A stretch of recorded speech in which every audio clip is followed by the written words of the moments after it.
જય શ્રી કૃષ્ણ. નમસ્કાર, પ્રણામ. ફરીથી એકવાર સ્વાગત છે મિત્રો તમારું એક નવા વિડીયોમાં. મિત્રો, આજના વિડીયોમાં આપણે એક એવી પારિવારિક કહાની સાંભળવાના છીએ કે જે ખૂબ જ જ્ઞાનવર્ધક અને પ્રેરણાદાયક કહાની છે.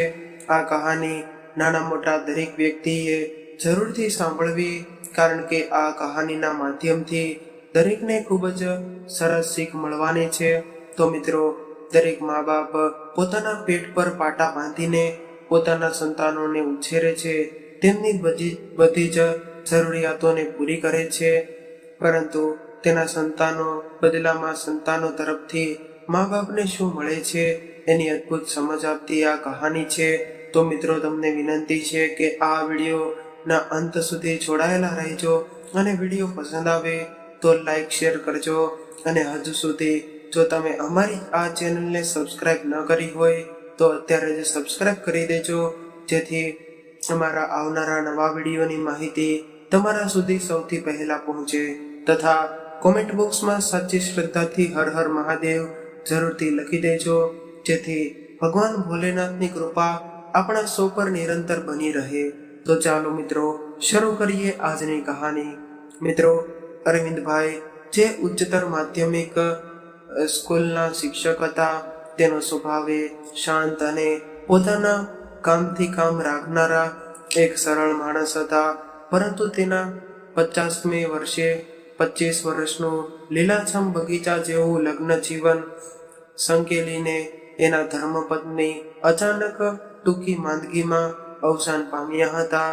ત્યારે 22 વર્ષનો યુવક દીકરો અને હજુ તો હમણાં જ સાસરે વળાવેલી માસૂમ દીકરી આઘાતથી રડી રડીને સાવ અધમુવા થઈ ગયા હતા. અને પોતાને સાવ આમ એકલો મૂકીને ચણવા આવેલું પક્ષી ઉડી જાય એવી રીતે ઉડેલી પત્નીને મનોમન ખૂબ જ વઢિયા અને સાવ આમ ચતુરે વાય છે, અને હજુ તો કંઈ પણ કહેવાય કેમ બાકી છે. આ દીકરા સુમન આસાટું સારી વહુ શોધવાનું અને પછી એના બાળકોને વાર્તા કહેવાનું, સાથે હિંચકે બેસીને ઝૂલવાનું, ચારધામની યાત્રા પર જવાનું અને છેક સુધી સાથે રહેવાની વાત થઈ. તે તો આમ જ તે સાવ અચાનક તું જઈ કેવી રીતે શકે છે અલી? એ તને જરાય પણ વિચારમાં દરિયે મને એકલો મૂકીને ચાલી ગઈ તારા વગર. હવે કેમ જીવીશું? આ બધા શોકમાંથી બહાર આવતા અરવિંદભાઈને મહિનાઓ વીતી ગયા. વહેલી સવારે ઘરના મંદિરમાં તાલબદ્ધ વાગતી ટંકોરીઓ સાથે તેમની પત્ની કુસુમબેન ના ભજનના મધુર સ્વરો સાંભળીને તેઓ જાગતા દૈનિક ક્રિયાઓ પતાવે ત્યારે સુધીમાં મનગીતો, સ્વાદિષ્ટ નાસ્તો અને આ ચા તૈયાર હોય, અને સ્કૂલે જતી વેળાએ દરરોજ દરવાજા સુધી મૂકવા આવીને બપોરે જલ્દી આવજો એમ અચૂક કહેવાનું જ એક ઉત્તમ ગૃહિણીની તમામ વ્યાખ્યાઓ કુસુમબેન માટે અધૂરી ગણાય એવું એમનું વ્યક્તિત્વ હતું. ખૂબ જ સુખી કુટુંબ, પણ ન જાણે આજે કોની નજર લાગી ગઈ. એક હરિયો ભર્યો બગીચાનો સુકાઈને ઉજ્જડ બની જવા લાગ્યો હોય. આજે એ બગીચાની રખવાલ ચાલી ગઈ હતી, અને સવારમાંથી અનેક સૂચનો આવવા લાગ્યા. હજુ તો 50 વર્ષના છો, જુવાન ભલે ન કહેવાઓ, પણ જીવન સાથીની હવે તો સાચી જરૂર હોય છે. જીવનની છેલ્લી ઓવરો રમતી હોય તો સામો છેડો સાચવાવેલો હોવો જરૂરી છે, અને બીજા લગ્ન કરેલો કે છાડેલું મળી રહેશે. ઘરમાં કામ કોણ કરશે? હવે આ સુમન 22નો ટપી ગયો છે, અને પરણવા જેવડો કેમ ન કહેવાય. અને કુસુમબેન હોય તો તે ચાલે, પણ હવે ઘર સંભાળવાની જવાબદારી ખરીને સુમનને તો જે જ પરણાવી દેવાય. ના ના, એ બિચારો હજુ તો કોલેજ પૂરી કરી રહ્યો છે, અને હજુ ધંધાનું કંઈ ઠેકાણું નથી. એમ તે કંઈ છોકરાને વળી પરણાવી દેવાય તો હશે, અને હવે એને ધંધાની શું જરૂર છે? તો એ એમની વાડીએ જતો રહે છે, એ ખેતીવાડી જ સંભાળશે, બીજું કાંઈ કરે તેમ નથી. તે ત્યારે અરવિંદભાઈને શું કરવું અને શું ન કરવું એ કંઈ સમજાતું ન હતું. અરવિંદભાઈ પાસે 25 વીઘા જમીન હતી. શેરડી અને શાકભાજી સારી આવક આપતા હતા અને સુમનને ખેતીનો ખૂબ જ શોખ હતો. કોલેજ જવા કરતાં તેને વાડીએ જવું ખૂબ જ ગમતું હતું. એટલે જ તે સુમન એગ્રીકલ્ચર બીએસસી કર્યું હતું અને સવારે વહેલો ઉઠીને એ વાડીએ જતો રહેતો અને ઓર્ગેનિક વેજીટેબલ્સનો એણે ખાસો બિઝનેસ પણ વિકસાવ્યો હતો. અને સગા વહાલા 7 દિવસ શોક મનાવી સૌ પોતપોતાના સંસારમાં લીન થઈ ગયા અને અરવિંદભાઈ એ 1 વર્ષ જેમ જેમ કરીને ખેંચી કાઢ્યો અને રોજ બાપ દીકરો સવારે વહેલા ઉઠીને તૈયાર થઈ જતા સુમનવાડીએ અને અરવિંદભાઈ સ્કૂલે જતા રહેતા અને સુમન તો છેક સાંજે જ ઘેરે આવતો. બપોરનું બહાર અને સાંજે જાતે રસોઈ કરીને બાપ દીકરો ચલાવી લેતા. આવું ક્યાં સુધી ચાલે? પોતે ફરી પરણવું કે દીકરાને પરણાવવો એ કડમથડ ખૂબ જ ચાલી. આખરે સુમનને પરણાવીને સાસરનું ગાડું માર્ગે તો ચડાવ્યો. પણ અરવિંદભાઈની મુશ્કેલીઓ હવે હજુ શરૂ થઈ હતી. સવારે એમને સમયસર શાળાએ પહોંચવા વહેલા ઉઠવું પડતું. વહુ નહોતી ત્યારે તો એ જાણે ચા પાણી અને નાસ્તો બનાવી લેતા. સુમનને પરણાવ્યા પછી થોડા દિવસ વિચાર્યું કે હજુ તો નવી નવી વહુ છે એટલે વહેલી ના ઉઠે. એટલે એમણે જાતે જ સવારનું ટાઈમ ટેબલ યથાવત રાખ્યો. પણ 6 મહિના પછી પણ હાલત એની એ જ રહી ગઈ. મોડું મન રાખીને અરવિંદભાઈએ વહુ કે દીકરાને વહેલા ઉઠીને ચા નાસ્તો બનાવી આપવાનું કહ્યું નહીં. અને સુમનને તો વાડીએ જવાનું હોય એટલે એને સમયની કોઈ પાબંદી હતી નહીં. એ નિરાતે 11 વાગ્યે જમીને ચાલ્યો જતો. છેક સાંજે 7 વાગ્યે ઘેર આવતો અને બપોરે અરવિંદભાઈને ઘેરે આવતા 1:30 વાગી જતો. બપોરની રસોઈ તો સવારે 10-10:30 વાગ્યે જ બનતી હતી, કારણ કે સુમનને જમીને જ જવું હોય. શરૂઆતમાં તો અરવિંદભાઈ આવે ત્યારે નૈના એમને ગરમા ગરમ રોટલી બનાવી આપતી અને દાળ શાક પણ ગરમ કરી આપતી. પણ એ માટે એને બપોરે ઉઠવું પડતું, કારણ કે સુમન જાય પછી એને ખાસ કંઈ કામ ન હતું એટલે એ જમીને સૂઈ જતી. અરવિંદભાઈને વહુની દયા આવી એટલે એમણે ગરમ રોટલી અને દાળ શાકનો આગ્રહ જતો કર્યો અને વહુ બેટાને નિરાંત કરી આપી. અને ઘરની એક ચાવી એમની પાસે પણ રહેતી હતી એટલે વહુને બારણું ખોલવાની પણ જરૂર ન પડે. અને અરવિંદભાઈ પોતાની ચાવીથી જ ઘર ખોલીને જાતે જ રસોડામાં જઈને ઢાંકેલી ઠંડી રસોઈ જમવા માટે બેસી જતા. અને અરવિંદભાઈને ભૂતકાળ સાંભળી આવતું.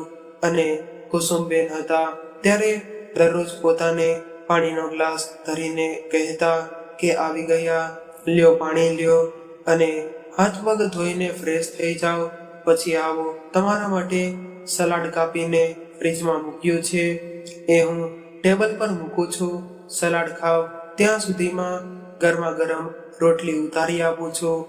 આજે ખૂબ જ પીરિયડ હતા કે થાકી ગયા હશો ને, સલાડ ખાઓ, ત્યાં સુધીમાં ગરમા ગરમ રોટલી ઉતારી આપું છું, થાકી ગયા હશો ને, જમીને પછી સૂઈ જાઓ નિરાતે, મેં એસી ચાલુ કરી દીધું છે, રૂમ ઠંડો થઈ ગયો હશે. અરવિંદભાઈએ પોતાના એ બેડરૂમના બંધ દરવાજા સામે જોયું. દીકરાની વહુ એ બેડરૂમમાં સૂતી હતી. એ વહુને પોતે સગી દીકરી માની હતી અને એની ઊંઘ ના બગડે એટલે આ ઠંડી રસોઈ પારણે જમી લેતા હતા. પણ એ વહુ સસરાને પિતા સમજતી હોય તો શું દીકરી પોતાના પપ્પા માટે ગરમ રોટલી કરવા પણ ઊભી ન થઈ શકે? બપોરે એસી રૂમમાં વહુ સૂઈ જ ગઈ હોવા છતાંથી એમણે બહાર હોલમાં સૂવું પડતું અને સુમનને ઘણીવાર બીજા બેડરૂમમાં એસી મુકાવી દેવાનું કહેલું, પણ એને જરૂરી લાગતું ન હતું.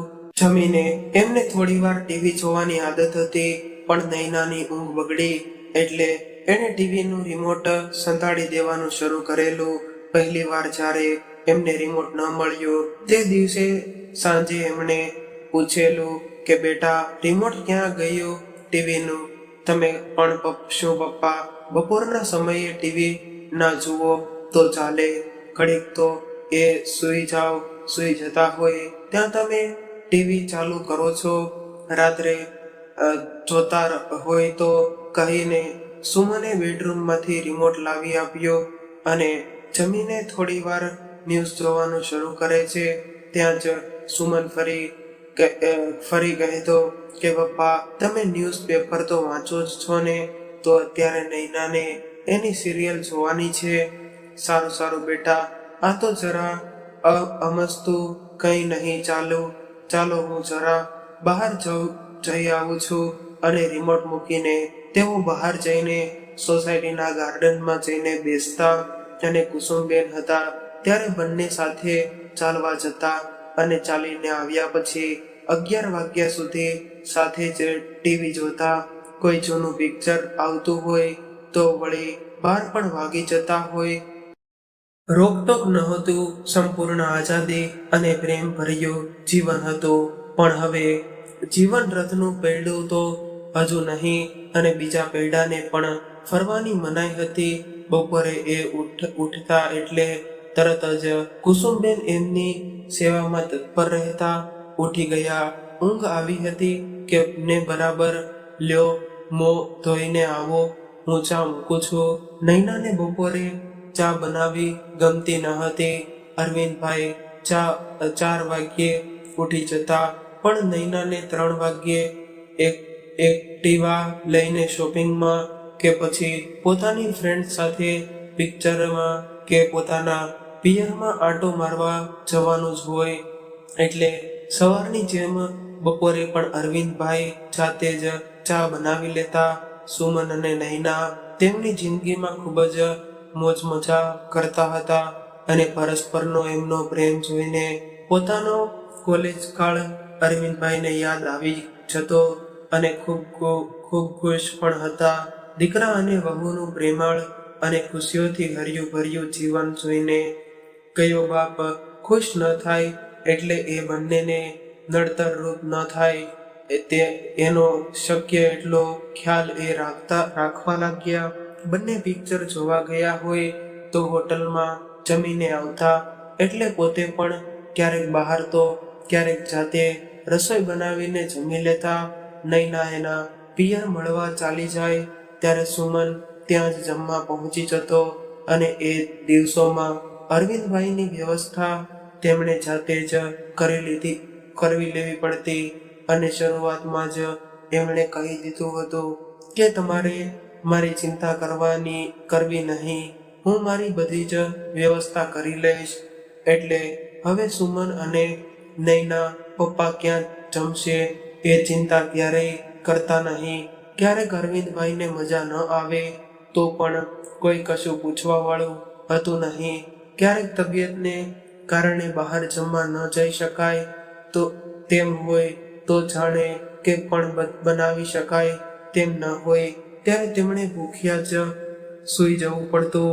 ક્યારેક એવું પણ બનતું કે સુમન અને નૈના બહાર ગયા હોય ત્યારે પડોશી ચંદુલાલ પણ પારણે પોતાને ત્યાં જમવાનું બોલાવી લેતો અને ક્યારેક આજુબાજુ વાળા કંઈક વાનગી બનાવતા હોય તો એ આપી જતા. આ બધું નૈના જાણતી ત્યારે ખૂબ જ ગુસ્સે થતી. આજુબાજુમાં જમવા જાઓ છો તો પછી એ લોકોને કેવું લાગતું હોય, એ તો એમ જ વિચારશે ને કે નૈના તો બસ રખડિયા જ કરે છે, પોતાના સસરાને જમવાનું પણ ધ્યાન રાખતી નથી. અમને હુંડા ન લગાડે તમારે કહેતા હોય તો અમે હવે તમારા જમવાના ટાઈમને ક્યાંક બહાર ના જઈએ, બીજું શું. હા પપ્પા, તમે એક બાજુ એમ કહો છો કે મારી ઉપાધિ ના કરતા અને પછી આજુબાજુમાં જમો અથવા તો તમારી દયા ખાઈને જમવાનું આપી જાય તો અમારું કેટલું ખરાબ દેખાય. જરા વિચારો તો કરવો જોઈએ ને. તમારે નયના સાચું જ કહે છે. સુમન નયનનો પક્ષ લઈને પિતા પર શબ્દ પ્રહાર કરતો, પણ એ તો એ લોકોનો પ્રેમ છે કે દીકરા, વર્ષોથી આપણે અહીંયા એકબીજાના ભાઈ ભાડુની જેમ એક પરિવારની જેમ રહ્યા છીએ. મારી મમ્મી હતી ત્યારે આ ચંદુલાલ અનેકવાર આપણા ઘેર જમ્યો છે. એ તો તું ભૂલી ગયો. અને આપણા ઘરમાં જ્યારે તારી મમ્મી કંઈ પણ વાનગી બનાવે ત્યારે તું જ પહેલી 5 ડીશો દોડીને આજુબાજુમાં નહોતો આપી આવતો. પાડોશીઓને કહેવાય આમાં તમારું ખરાબ ક્યાં દેખાયું? એટલે એમને કે હું કોઈ દિવસ કાંઈ વાનગી બનાવીને આજુબાજુમાં આપતી જ નથી. મમ્મીજીએ આ ખોટી જ રીતે અપનાવેલી હતી. આપણે આપણા માટે બનાવવાનું કે આજુબાજુવાળા માટે. મને તો સાવ વિચિત્ર જ લાગે છે. નયનાએ રડવા જેવું મોં કરીને કહ્યું, પણ તમે કોણ કાંઈ કહે છે? તને લોકો સાવ ખોટી માથાકૂટ કરો છો. હું પણ ક્યાં તમને કંઈ કહું છું? તમે બંને શાંતિથી તમને ફાવે તેમ કરો ને બેટા. બધા સમજે છે કે તમે હજુ હરવા ફરવા જેવડા છો તો ક્યારેક વહેલા મોડું થાય એમાં કંઈ આપ નથી તૂટી પડવાનું. પણ મારી વાતો તો થાય જ તેને સોસાયટીમાં, તો પછી મારા જમવાના ટાઈમે ઘેરે આવવાનું જવું બીજું શું? વાત સમજવી જ નથી અરવિંદભાઈ, કંટાળીને કહેતા જોઈને સુમન હું કહેતી હતી ને આપણે સાંજે તો ઘેરે આવી જ જવાનું. અમથા એમ કહે છે કે ફરો, પણ મનથી તો રાજીપો ના થાય હો. હા પપ્પા, નયના સાચું કહે છે. તમે વહુ ખેલા દીકરા પાસે બીજી કોઈ દલીલ હતી નહીં કે નહોતી. નયનાની પણ સમજવાની સમજણ અને જે લાગે તે સાચું. બસ હું તમારી જોડે લમણા ચીક કરવા માંગતો નથી કહીને અરવિંદભાઈ દુઃખી થઈને બહાર ચાલ્યા ગયા. તે દિવસે નયનાએ દાચે ભરાઈને અરવિંદભાઈની રોટલી અને શાકમાં મુઠ્ઠી ભરીને મીઠું નાખી દીધું અને અરવિંદભાઈ એક કોળિયો જમીને ઊભા થઈ ગયા. બહાર ચટપટા નાસ્તા કર્યા હોય એટલે ઘરનું ક્યાંથી ભાવે? આ ઉંમરે પેટ બગડે. હો પપ્પા, તમને એટલી તો ખબર જ હશે ને. વહુ પોતાને પરેશાન કરીને ઘરમાંથી દૂર કરવા માંગે છે. એ સમજી છતાં અરવિંદભાઈને વાર ન લાગી. એટલે આ શાક અને રોટલી તું ખાઈ જો તો તમને ભાન થાય કે મને શું ખબર છે અને શું નથી. મોંમાં આવેલ એ શબ્દો પેલા ખારા દૂધવા જેવા કોળિયા સાથે વળી ગયા અને બહાર ચાલ્યા ગયા. આમ ચાલતું જ હતું એમાં વળી એક નવી ઉપાધિ શરૂ થઈ. એક દિવસ સુમને કહ્યું, પપ્પા તમે બપોરે ઘેરે સૂવો ત્યારે મેઇન ડોર બંધ કરીને કેમ સૂવો છો? નયના એકલી જ ઘેરે હોય છે. સોસાયટીમાં જેવી તેવી વાતો થાય છે, જાણે કે કોઈએ માથામાં હથોડો માર્યો હોય એમ. આખો અંધારા આવી ગયા હોય. અરવિંદભાઈને, દીકરા આ શું બોલે છે તું? હું તારો બાપ છું અને તે પણ મારી દીકરી છે. બેટા, હું ક્યાં કંઈ કહું છું? આ તો એમ કે ઘરનું મેઇન ડોર ખુલ્લું જ રાખો તો સારું ને. સેફ્ટી ડોર તો છે જ ને, એ લોક કરી દેવાનું. કોઈને શા માટે મોકો આપવો જોઈએ? તમે કેમ સમજતા નથી? સુમને ગુસ્સેથી થઈને કહ્યું, તે હવે તું મને સમજાવીશ એમ? કોણ છે એવું બોલનાર આ સોસાયટીમાં? જરા નામ તો આપ મને, એનું ડાચું તોડી નાખીશ. તારી મમ્મી નથી એટલે લોકો શું ગમે તે બોલશે. અરવિંદભાઈ, તાળું ક્યાં? હવે કેટલાના ડાચા તોડવા જશો? એના કરતા ઘરનો ધનવાના પણ બારણું ખુલ્લું હોય તો મને ઊંઘ નથી આવતી બેટા. અને બપોરે વાહન આવતા જતા હોય એનો અવાજ પણ આવે કે નહીં. એમ કર, તને લોકો આ બીજા બેડરૂમમાં સુવાનું રાખો એટલે હું શાંતિથી મારા રૂમમાં સૂઈ શકું. પછી ભલે આખું ઘર ખુલ્લું રહે, મને કંઈ વાંધો નથી, અરવિંદભાઈએ રસ્તો કાઢતા કહ્યું. પણ એ રૂમમાં ક્યાં એસી છે અને હવે તમારે બેડરૂમમાં સૂઈને શું કામ છે? નૈનાએ વચ્ચે ચપલાવ્યું અને થોડીક તો શરમ કર બેટા, તું તારા પપ્પાને પણ તું આમ જ કહે ખરી, ભગવાન ન કરે અને તારા મમ્મી કાલે ઉઠીને ન હોય તો શું તારા પપ્પાને તું આવું કહીશ? અને અરવિંદભાઈ, તું હૃદય વલોવાઈ ગયું હતું. તે પોતે વસાયેલી દુનિયાને એ પોતાના જ દીકરાની વહુ દ્વારા લૂંટાઈ જઈને એ લાચાર વિધુરની આંખોમાં ચળચળિયા આવી ગયા હતા. મારા પપ્પા મારી ભાભી એકલી ઘેર હોય તો એક મિનિટ પણ ઘરમાં ન રહે, સમજ્યા? એ તમારી જેમ લપ ક્યારેય ન કરે. આ તો કેવું લાગે? નૈનાએ ફરીવાર ઘા કર્યો. શું એક બાપેની દીકરી સાથે એક ઘરમાં ન રહી શકે? એટલો બધો આ સમાજ અંધ થઈ ગયો છે જે એક શિક્ષકનું ચરિત્ર પણ નથી જોઈ શકતો. બેટા નૈના, તું મારી બીજા પુષ્પા જ છો. મારી પુષ્પા ભલે સાસરે ગઈ છે પણ તું મારી દીકરી જ છો બેટા. અને આ સોસાયટીમાં એક જણ મને ઓળખે છે. એ લોકો આપણને ખરાબ નજરે જોશે તે દિવસે આ સોસાયટી રહેવા લાયક જ નહીં હોય. દીકરા, સવાલ દરવાજો બંધ કે ખુલ્લો રાખવાનો નથી. સવાલ તમે લોકો એ ઊભો કર્યો છે તેનો એ છે કે સવાલ મારા ચરિત્રનો છે. હું અરવિંદ પટેલ મારા દીકરાની વહુ સાથે એકલો ઘરમાં રહું. તેથી શું લોકો ગમે તેમ વાતો કરશે? અરે જીવડા પડે એવા લોકોના મોંમાં રીબાઈને મરશે એવા લોકો. પ્લીઝ પપ્પા, નાની વાતને શું કામ મોટી બનાવો છો? નૈના સાચું જ કહે છે. તમે જરા દરવાજો ખુલ્લો રાખો તો શું વાંધો છે?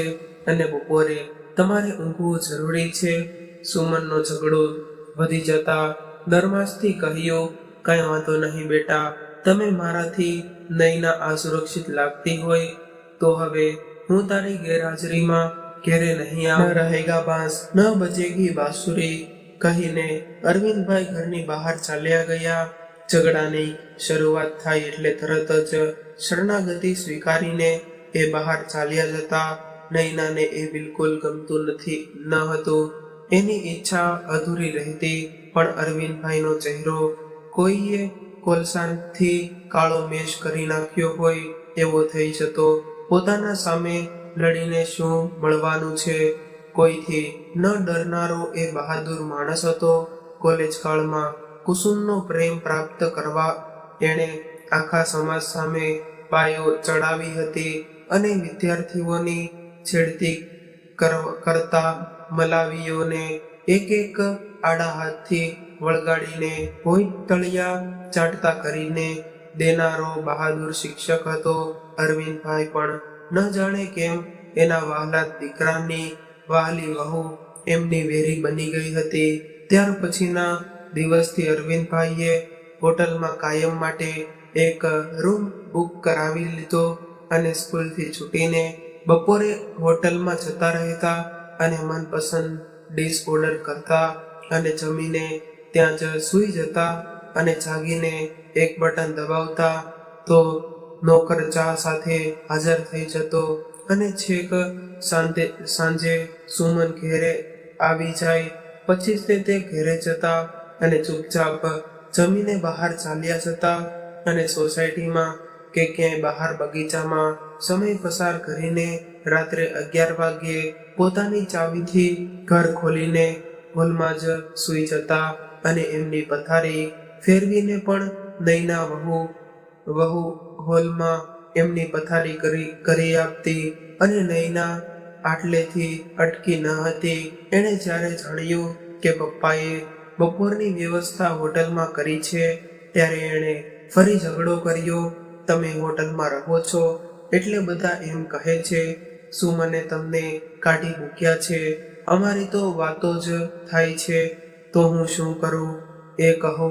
ઘેરે રહ્યો તો વાતો થાય અને ઘેરે ન રહું તોય વાતો થાય, તો મારે હવે ક્યાં રહેવું એ કહેશો. અરવિંદભાઈએ નૈનાને પૂછ્યું, અમે તમને ઘેરે રહેવાની ક્યાં ના પાડીએ છીએ?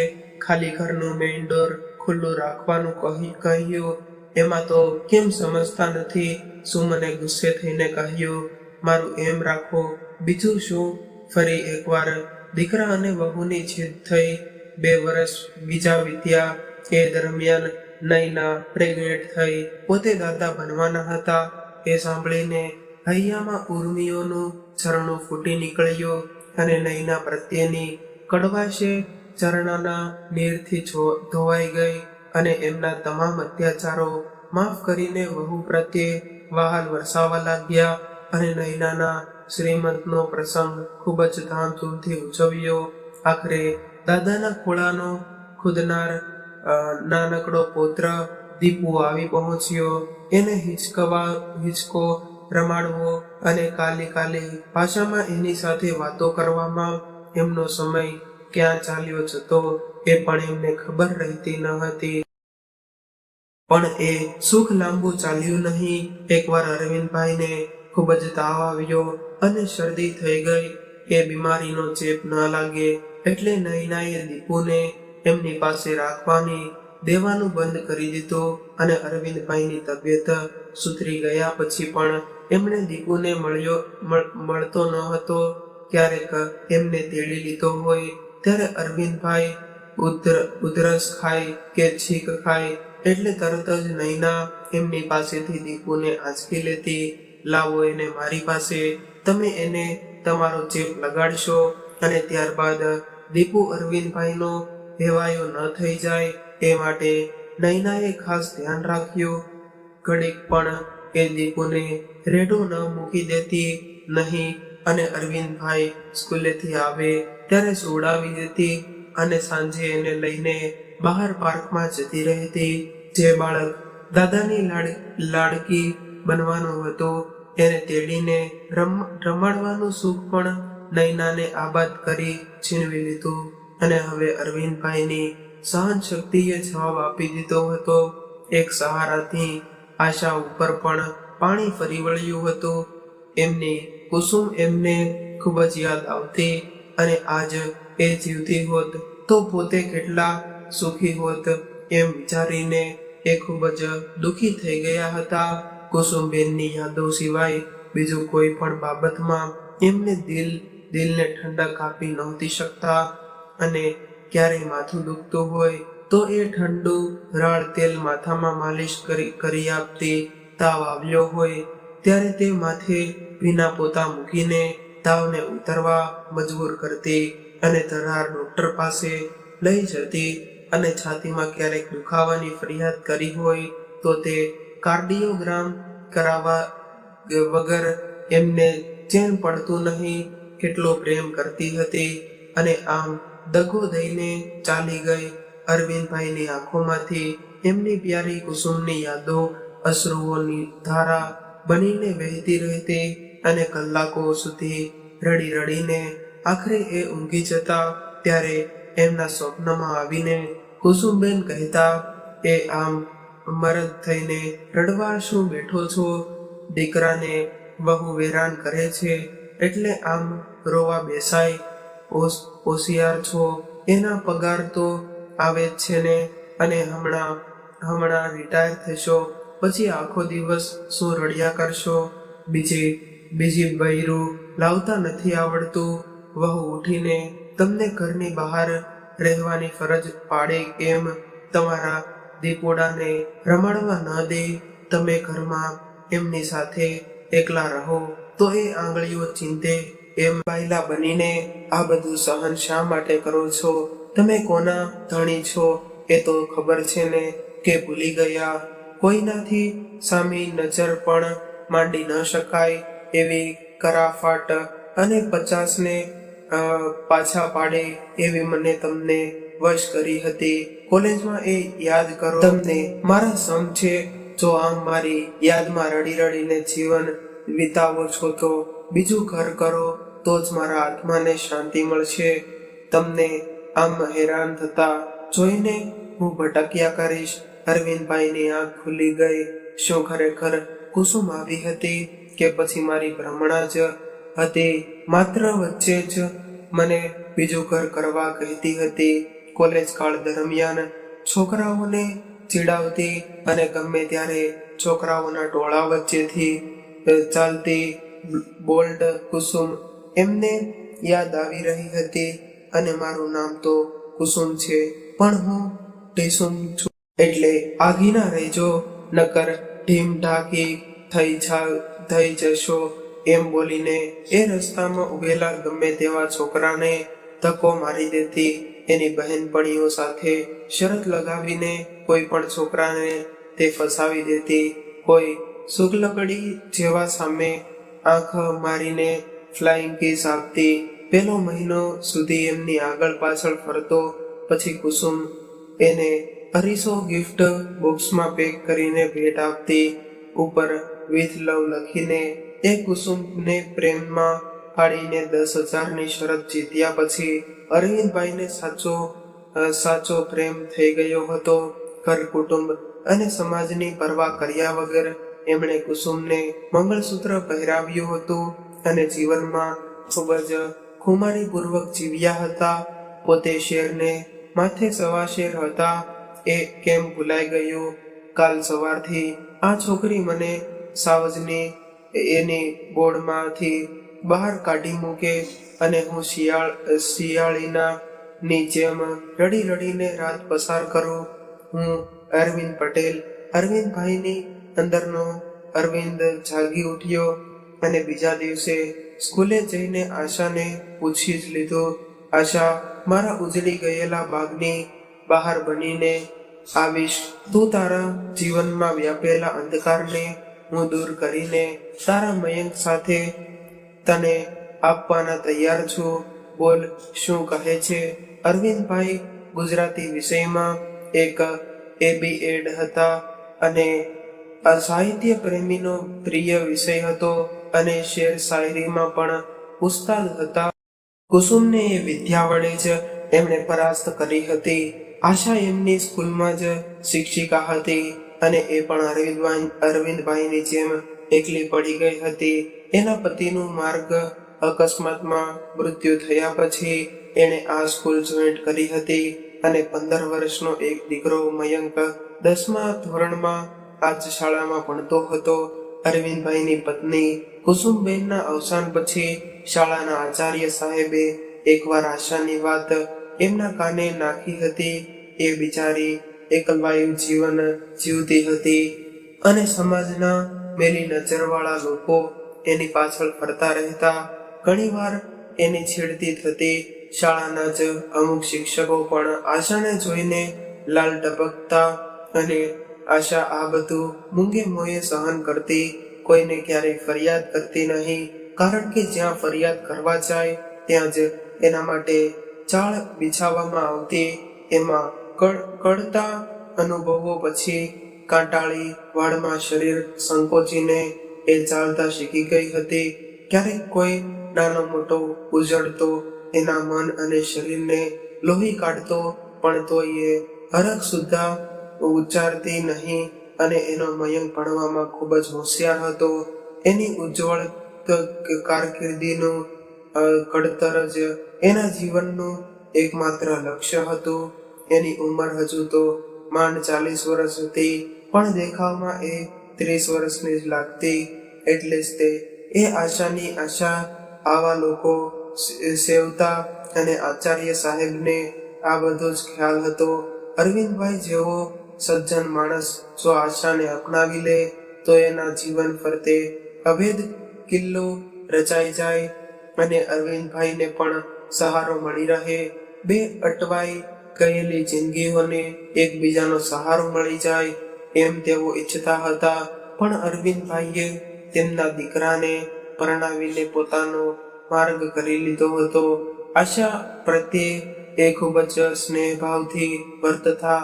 ક્યારેય એમને આશાને લોલુપ નજરે જોયું ન હતા અને આશા પ્રત્યે એમના દિલમાં કુણી લાગણી અવશ્ય હતી. ખૂબ જ માનવી અરવિંદભાઈને જોતી અને એક બીજા પ્રત્યે સદભાવ ધરાવતા લોકો ઝડપથી એકબીજાની નજીક આવતા હોય છે. ઘરમાં થઈ રહેલા વહુના ગેરવર્તનની વાતો ક્યારેય તેઓ આશા સાથે શેર કરતા અને આશા શાંતિથી તેમને સાંભળતી અને સાથે હોવા છતાં એકલા હોવાની આ સ્થિતિ એમનાથી સહેવાતી ન હતી અને આઠે પહોર આનંદમાં રહેતો જીવ હવે સાવ ઉદાસ અને મૂડલેસ રહેવા લાગ્યો હતો. એ જોઈને આશાને અરવિંદભાઈએ પ્રત્યે ખૂબ જ સહાનુભૂતિ પ્રગટી હતી અને એ સહાનુભૂતિએ ધીમે ધીમે પ્રેમનું સ્વરૂપ લેવા માંડ્યું હતું. જ્યારે અરવિંદભાઈએ એમના બાગમાં બહાર બનીને આવવાનું આમંત્રણ આપ્યું, જાણે કે ત્યારે એ આભમાં ઉડવા વાળી પણ મયંકની યાદ આવતા જ એ ધરતી પર આવી ગઈ અને 15 વર્ષનો બાળક પોતાની માતા બીજા લગ્ન સ્વીકારી કરી શકે. આ લગ્ન એના માથામાં ધણની જેમ વાગ્યો અને એ ઘાથી પીડાએ અરવિંદભાઈની લગ્નની ઓફરને ઠુકરાવી અને આચાર્ય સાહેબે પણ આશાને ખૂબ જ સમજાવી, પણ એ ન માની. દીકરાના કુમળા મનને તડકે બાળીને એને છાંયડામાં આવી જવું ઠીક ન લાગ્યું, પણ અરવિંદભાઈના પ્રેમને એ ઠુકરાવી ન શકી. સમાજની શરમે, સમાજને છેતરીને, સમાજની વાડાબંધીમાં છીંડા પાડતો જ રહ્યો છે માણસ. બસ એ જ રીતે અરવિંદભાઈ અને આશા એકબીજાનો સહારો બની રહ્યા અને આશા અને અરવિંદભાઈએ એકબીજાને સમાજથી છુપાવીને સહારો આપ્યો. એ સહારાના સહારે બીજા 10 વર્ષ એમણે ખેંચી કાઢ્યા અને એ દરમિયાન અરવિંદભાઈ નિવૃત્ત થઈ ગયા અને એમનો લાડકો દીપુ પણ મોટો થઈ ગયો. છતાં નૈનાનો ત્રાસ અવિરત વધતો રહ્યો અને જમીન અને મકાન વગેરે મિલકત નૈનાએ પોતાના નામ પર કરીને અરવિંદભાઈને ધક્કો મારવાનો કાસસો પણ મીઠું મીઠું બોલીને રચી જોયો. પણ જમાનાના ખાલેદ અરવિંદભાઈ એની આ ચાલ તરત જ સમજી ગયા. આશા સાથેના સંબંધો વિશે એ ક્યારથી જાણી લાવી અને એ બાબતને લઈને અરવિંદભાઈને પજવામાં કંઈ બાકી રાખ્યું નહીં. પણ એ બધા જ હુમલાઓ સામે એ અડગ રહી શક્યા, કારણ કે આશાના પ્રેમનો સહારો એમને જીવવાનું બળ પૂરું પાડી રહ્યો હતો. મયંક MBBS થઈને NRI છોકરી સાથે મેરેજ કરીને અમેરિકા ચાલ્યો ગયો. ત્યાં સુધી બંને આશા અને અરવિંદભાઈ એકબીજાના સાચા મિત્રો બની રહ્યા અને મયંકની કારકિર્દીનો રસ્તો એમણે એમના પિતા બનીને બનાવી આપ્યો અને અમેરિકા જઈ વેળાએ મયંક આશા અને અરવિંદભાઈને સજોડે પગે લાગ્યો અને અરવિંદભાઈને કાનમાં કહ્યું, અંકલ, મારી મમ્મીને હવે સાચવી લેજો. તમને ડેડી કહીને મેં સ્વીકારી લીધા છે. અને અરવિંદભાઈએ ઉમળકાથી મયંકને છાતી સરસો ચાંપી લીધો અને થેન્ક્સ બેટા, તારી સમજણને ધન્યવાદ. મેં અમને ખૂબ જ મોટી ભેટ આપી છે.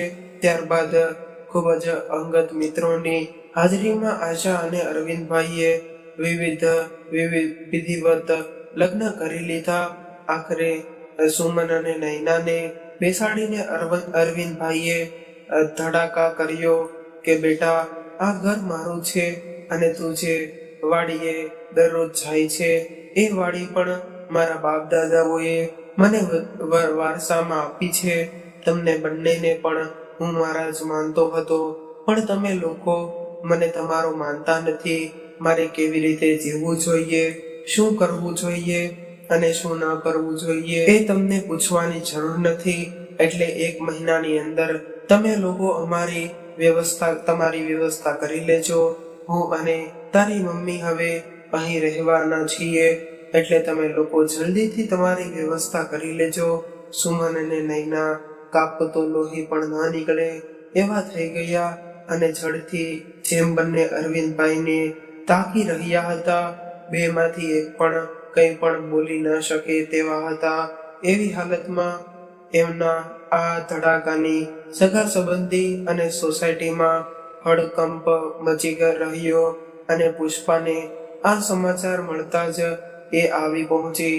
પુષ્પા અને જમાઈ અમેરિકા રહેતા હતા અને પપ્પાની મેરેજના સમાચાર સાંભળીને એ ખૂબ જ ખુશ થઈ ગઈ અને સુમનને દુઃખનો પાર નહોતો અને પુષ્પાએ સુમન અને નૈનાને ખૂબ જ ખખડાવ્યા અને પપ્પા પર વિતાવવા કંઈ પણ બાકી નહોતું રાખ્યું. એ જાણીને દીકરીનું હૈયું ભરાઈ આવ્યું અને એણે અરવિંદભાઈના નિર્ણયને યોગ્ય ઠેરાવ્યો. નૈનાના બારી વહાણ ડૂબવા લાગ્યા અને અરવિંદભાઈના પગ પકડીને એ માફી માંગવા લાગી. નવી મમ્મીને સ્વીકારીને બંનેની સેવા કરવાનું પણ વચન આપી દીધું. ચમત્કાર વગર આ દુનિયામાં નમસ્કાર નથી થતા. દીકરી, મારે હવે તમને અહીંથી કાઢી મૂકવાની કોઈ જરૂર નથી, પણ એક વાત તો ખરી જ કે જો આ પ્રોપર્ટી તમારા નામ પર હોત અને મારી કોઈ આવક ના હોત તો મારે ઘરડા ઘરનો જ રસ્તો લેવો પડતો હોત ને. ના હો, હું તમને ઘરડા ઘરમાં તો જવા જ ન દેત. તમે ઘરડા ઘરમાં હોય તો મારે લડવું કોની સાથે એમ કહી નૈના હસી પડી. એના એ લુખ્ખા હાસ્ય પાછળ એક હારેલા યોદ્ધાનો નિરાશ ચહેરો જોયો. અરવિંદભાઈએ એક તૂટી પડેલું અને ડૂબવા જઈ રહેલું વહાણ દુનિયારૂપી દરિયાના ઉછળતા મોજાઓ ઉપર સડસડાટ દોડવા લાગ્યું અને પોતાના ઉજળી ગયેલા જીવનના બગીચાને અરવિંદભાઈએ બાગબાન બનાવીને એને આશા નામની બહાર લાવીને નવ પલ્લવી કરી દીધો. તો મિત્રો, આ કહાની વિશે તમારા અભિપ્રાય કોમેન્ટ બોક્સમાં જરૂરથી જણાવજો અને કહાની પસંદ આવી હોય તો વિડીયોને લાઈક કરી અને શેર પણ કરજો. તેમજ તમે આવી અવનવી કહાની સાંભળવા માંગતા હોય તો આ ચેનલને સબસ્ક્રાઇબ જરૂર